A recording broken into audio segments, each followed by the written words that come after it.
बलवान गडी बलदंड, बलवान गडी बलदंड, जणू पोलादाचा पिंड,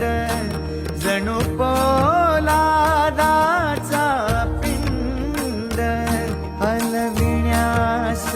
भारत खंड हो, हलविण्यास भारत खंड